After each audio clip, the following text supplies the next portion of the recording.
Are you willing to put aside all speculation and announce to the people here that you are not running in 2020? No. Overall, wages are down. People are working longer hours for less money. Obama keeps current illegal immigrants. African Americans being mistreated in society. Noting that world leaders laughed at President Trump. Amendment Thanks to the Russian witch president's hunt. trade war. You know what it is? Our new slogan, 2020.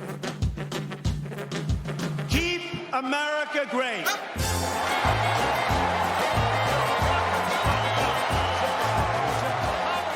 Hello, I'm Drew Sheldrick, and this is 2020 Vision, bringing you a special impeachment-flavoured episode in light of the breaking news from Washington, D.C. overnight of a formal impeachment inquiry into President Donald Trump. Our returning champ this week is Jared Mondschein, a former analyst with Bloomberg BNA in Washington, D.C., and a former research associate with the Council on Foreign Relations in New York, now a senior advisor to the United States Study Centre here in Sydney. Before he joins us, let's have a listen to Speaker of the House Nancy Pelosi's announcement that the House would begin its impeachment inquiry of the President.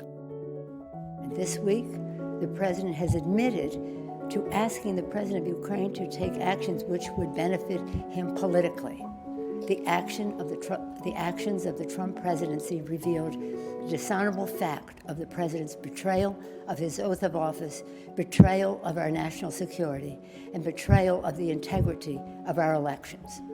Therefore, today, I'm announcing the House of Representatives moving forward with an official impeachment inquiry. I'm directing our 6 committees to proceed with their investigations under that umbrella of impeachment inquiry. The President must be held accountable. No one is above the law. Getting back to our founders, in the darkest days of the American Revolution, Thomas Paine wrote, "The times have found us. The times found them to fight for and establish our democracy. The times have found us today. Not to place ourselves in the same category of greatness as our founders, but to place us in the urgency of protecting and defending our Constitution from all enemies, foreign and domestic. In the words of Ben Franklin, to keep our republic." Jared, welcome back to the podcast on this rather busy news day. Thank you for having me. First off, for those listeners who aren't familiar with the impeachment process, what happens next? What happens next is a great question because even members of Congress are asking themselves this. Nancy Pelosi said there's an inquiry, right? What does that inquiry mean? That doesn't really have much of a legal basis. Basically, it's her signaling, this is where I'm going to go. And the ultimate question is she, as the Speaker of the House, going to bring it to a vote to start the impeachment process? And that's where it has to go. And that's where you need the majority of the House to vote that, yes, we would like to impeach President Trump. Should the House vote to impeach the President and this moves to a trial in the Senate, what is the likelihood that the President will be convicted and removed from office? Because no President has ever actually been successfully convicted and removed from office, right? That's right. So you've had 2 presidents impeached in the past. You had Andrew Johnson, then you had Bill Clinton, and they were both impeached. The issue, though, is that they were not removed from office because to be impeached means the majority of the House voted to impeach you, but to be removed from office, you need 2/3 of the Senate. And in both Andrew Johnson's case and Bill Clinton's case, and what I would think would probably happen with President Trump as well, the Senate did and probably will not vote to actually impeach the president. And because the issue there is that the Republicans have a majority in the Senate. I think they have a 3-seat majority. But beyond that majority, you need 2/3 of the Senate. So that means you'd need at least 20 Republican senators or more to actually agree that President Trump needs to be removed from office. Now, that's not going to happen, right? Exactly. Yeah, that's very unlikely. Even when you look at President Nixon, who left office, who resigned from office because he was going to be impeached and actually removed. They did the vote tally. They're like, okay, we don't want to actually be impeached and removed. We're just going to resign. That was his calculation there. But the issue with Trump, because this is a political thing through and through. There are legal consequences to this, but it's a political decision by members of Congress, both the House of Representatives and the Senate, to go through with this. And so 90% of Republicans approve of President Trump. Do I think that Republican senators really want to buck that and go against that? What do they have to gain from that? It really is not something that I think is likely at all. I do think impeachment is growing in likelihood, but I don't think removal from office is likely at all. And it's quite a spectacle if it does get to that Senate part as well, because they get is it a Supreme Court justice to kind of preside over almost a trial, really, Exactly. of the president. Yeah, it makes us think that it's a complete impartial legal precedent. It really is not. It is completely a political show, and so it's a political decision by these members of Congress on whether or not they want to go ahead with this. Let's talk a little bit about what led to this moment, because in the end, it wasn't Russia or the Mueller investigation that led to an impeachment investigation being set up, as many expected. What happened between President Trump, the Ukrainian president, and Joe Biden that led to this moment? Well, as we all know, Joe Biden is leading many of the polls in going against President Trump in 2020. But when he was vice president, his son was on the board of a Ukrainian energy firm. And this has been something that President Trump and a lot of conservative outlets have been focusing on a lot.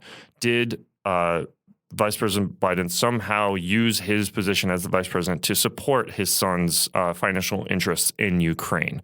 On top of this all, Vice President Biden, when he was in office, led efforts to remove some corrupt officials in Ukraine.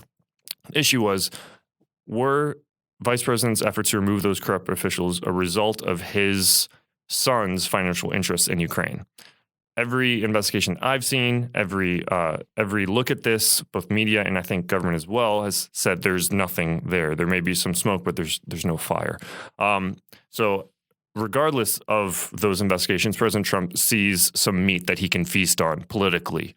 And so he's saying, all right, Joe Biden clearly used his office to gain financially, or for his family to gain financially.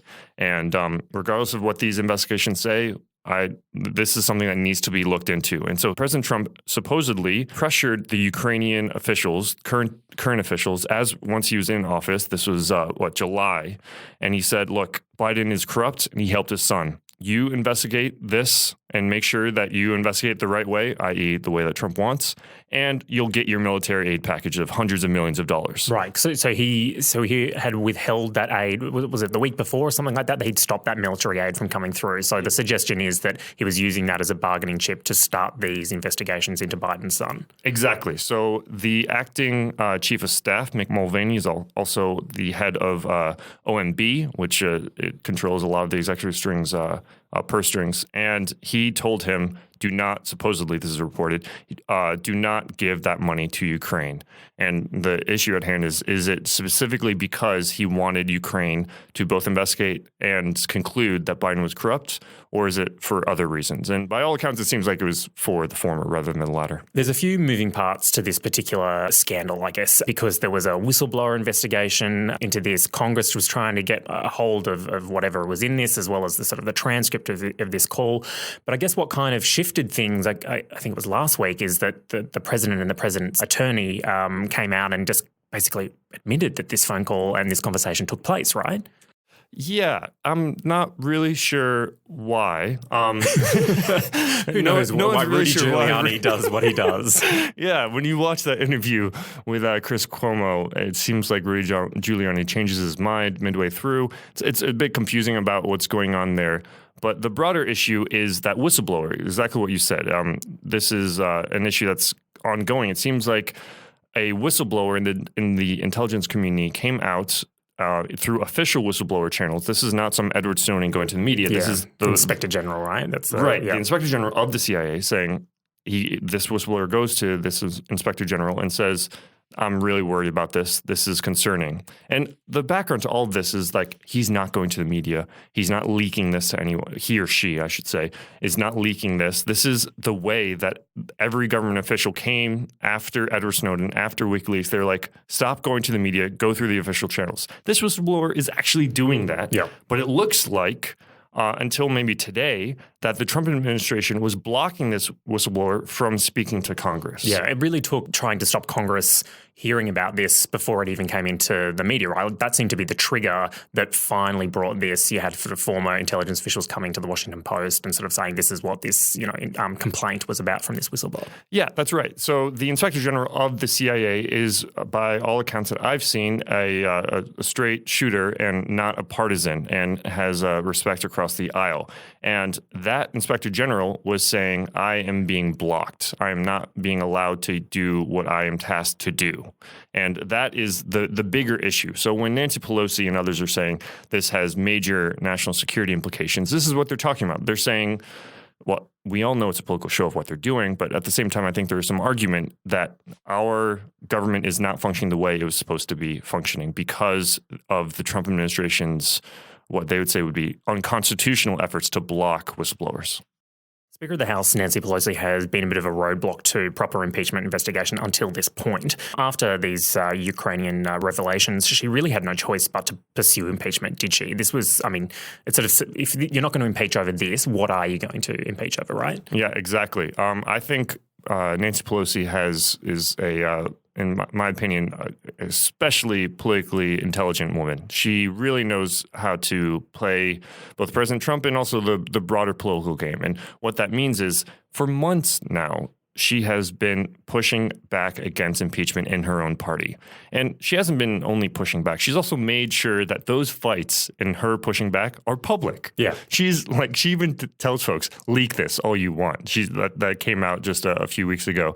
She wants it known that she is not going after some political witch hunt. And that's why she didn't bite on Mueller, but she is biting on this, saying, no, this is serious this time. And she was really trying to build up her credentials and ultimately her political power by saying, I am not being some sort of crony here. This is me really believing that someone needs to address these unconstitutional actions. But with that said, again, impeachment is political. It is not legal. There'll be plenty of talk about the prospects of a Trump impeachment and his removal from office. But do you think the conclusion of this process is kind of redundant at this point now? Because we're so close to the next election. This is a long process.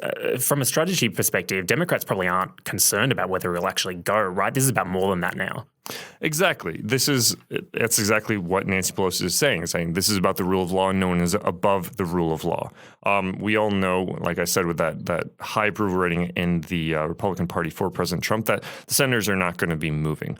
With that said, I think it does not help President Trump in the way that so many people think it does to go through with impeachment. There's the sort of perceived wisdom of the last impeachment process under Bill Clinton was that, it actually helps his reelection campaign. Yeah, well, he did do very successfully in his second election, right? That's right, yeah. With that said, if you look at who followed President Clinton in office, George Bush, you can see maybe there are some lingering issues there. President Bush really campaigned on ethics and integrity and being a straight shooter. And I'm not going to lie to you. He was basically trying to say, I'm the anti-Clinton. Yeah. And so maybe President Trump gets reelected, maybe he doesn't. But I think there are some lingering issues here that will last beyond President Trump in terms of the next president, I think, who is not going to be President Trump. If he does win a reelection, this would be in 2024. I think that president is going to go out of their way to be the anti-Trump. Yeah. It's going to go out of their way to be like, you can investigate me all you want. Here are all my tax returns, just completely transparent. And really to try to change what has happened under this administration. Do you think the impeachment announcement has shifted the media narrative somewhat? In the past few hours, there really seems to have been a changing tone from what I've seen. The sense of resignation to sort of rolling scandal and a lack of accountability seems to have shifted. It might make Democrats wonder why they didn't do this sooner, do you think? Well, right. Why didn't they do this sooner? And they really needed more support. So when we think about, like I've been saying all along, this is political. Why is it political? When you look at what happened in 2018, the Democrats took control of the House. Why did they take control of the House? They won districts where Trump won. Right. How do you win back those districts? Do you win back those districts by being super left-wing and hard? No, you try to hedge to the middle, right? You want to convince those skeptical Trump voters, no, I'm a Democrat that is not after witch hunts. I have integrity. And so that's why they were, in my opinion, forced to address this, because this was clear cut. You look at the Mueller investigation, 2 years, there's so much background noise to that. Whereas this one is phone call in July. from President Trump to the Ukrainian leaders saying, I need this done. Yeah. And it's so much simpler. There's no extra layers. And it was around the time that the Mueller investigation had kind of wrapped, right? Mueller was testified to... That week. Yeah. It seemed like President Trump was feeling vindicated. I'm free. I can do what I want. Overconfident. Exactly. And so maybe he was feeling overconfident and thinking that he could get his way with beyond the U.S. administration, he could get his way with non-Americans as well. On Tuesday, UK Prime Minister Boris Johnson suffered a massive defeat in Britain's High Court, which ruled the unlawfully suspended Parliament. He shared a press conference with Trump at the UN just hours after that decision and just hours before this impeachment announcement. Are we seeing a real crisis here in the West with democracy? These are two incredible things to happen to two of the world's most powerful leaders just hours apart. It very much is. But is it a crisis? Yes, I think it is a crisis, but is it a helpful one? Yes, I think it is. I think maybe not in the UK example, I would suggest. Well, the thing is, in the UK, what is legislated, right? It's a different system. I'm by no means an expert on UK politics, but from what I understand, there's sort of tradition there a lot more than what's actually written in stone in a sort of constitution. And so I think ultimately the lessons I hope that we globally learn from what's going on here is to get better. To say, oh, wow, these are glaring issues, glaring problems with our democracies. We need to address them. Oh, wow, the U.S. president, for example, the U.S. president was never forced to disclose their tax returns. It was tradition, but they were never forced to. Perhaps we should force future presidential candidates to do that. And oh, wow, we never, in the UK, we never really questioned whether or how the PM can dissolve or postpone any debate in Parliament. Well, maybe that should be written down. You know, like I think I'm hoping to put my optimistic hat on. I'm hoping that we come out of these crises stronger and our democracies more robust. This Ukraine and impeachment drama has all coincided with Australian Prime Minister Scott Morrison's visit to the United States, which included a rare state dinner at the White House. Has this overshadowed things a bit, and how has this trip been going so far, do you think? Yeah, I think his trip has actually been going really well for Australia. And has it overshadowed it? Yeah. I mean, the visit is by no means in any headlines in the U.S. whatsoever. Right. There's so much other drama going on. But with that said, the U.S.-Australia alliance is more than just Prime Minister Morrison, more than just Donald Trump. It will last long beyond these two personalities.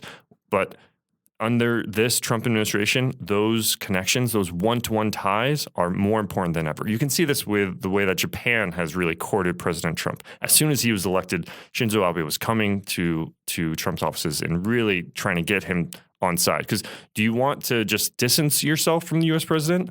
No. Regardless of who they are, you want to be as close as possible because the power still is in that office. And I think Prime Minister Morrison has done really well in making sure he has those ties and he's not just like in the Australian approach to other presidents is maybe looking beyond the president, looking at the cabinet secretaries, all this stuff. In this White House, it is that one-to-one tie with President Trump. That is the most important. And I think Scott Morrison has done really well. You've got a lot of history in sort of trade and investment policy. What do you think was at stake for Scott Morrison for Australia in terms of the US-China trade war and this visit? I mean, do you think that was a big topic of conversation? Do you think Scott Morrison got anything out of it in his conversations? Very much so. That is the elephant in the room in all US-Australia conversations.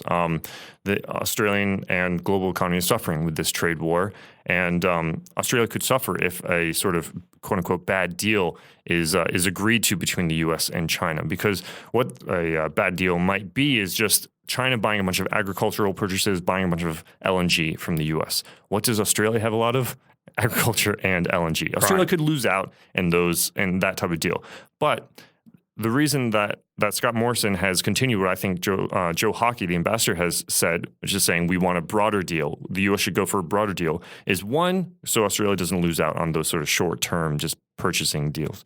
But two, because Australia, its relationship with China is diversifying. It's going beyond things in the ground, and it's going to move more to services. And what do services have? It has IP, intellectual property issues that you're probably more worried about the Chinese barriers to entry into their market.